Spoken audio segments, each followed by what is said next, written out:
बहुत समय पहले की बात है। चंदनपुर का राजा बड़ा प्रतापी था।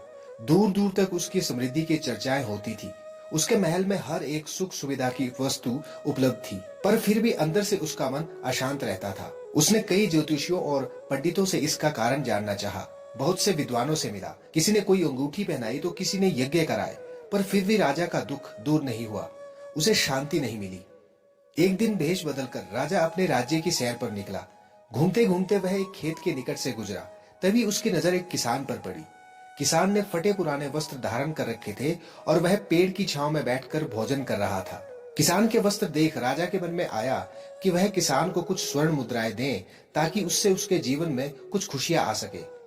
राजा किसान के सम्मुख जाकर बोला, मैं एक राहगीर हूँ। मुझे तुम्हारे खेत पर ये 4 स्वर्ण मुद्राएं गिरी मिली। क्योंकि ये खेत तुम्हारा है, इसलिए ये मुद्राएं तुम ही रख लो। किसान ने कहा, नहीं सेठ जी, ये मुद्राएं मेरी नहीं है। इसे आप ही रखें या किसी और को दान कर दें। मुझे इनकी कोई आवश्यकता नहीं। किसान की यह प्रतिक्रिया राजा को बड़ी अजीब लगी। वह बोला, धन की आवश्यकता किसे नहीं होती, भला आप लक्ष्मी को ना कैसे कर सकते हैं?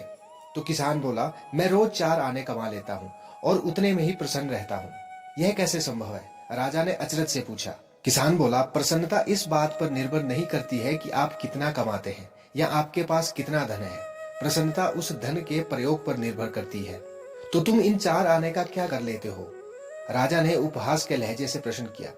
किसान भी बेकार की बहस में नहीं पड़ना चाहता था। उसने आगे बढ़ते हुए उत्तर दिया, इन 4 आनों में से एक मैं कुएं में डाल देता हूँ, दूसरे से कर्ज चुका देता हूँ, तीसरा उधार में दे देता हूँ और चौथा मिट्टी में गाड़ देता हूँ।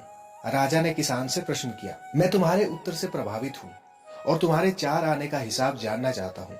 बताओ, तुम अपने कमाए 4 आने किस तरह खर्च करते हो, जो तुम इतना प्रसन्न और संतुष्ट रह पाते हो?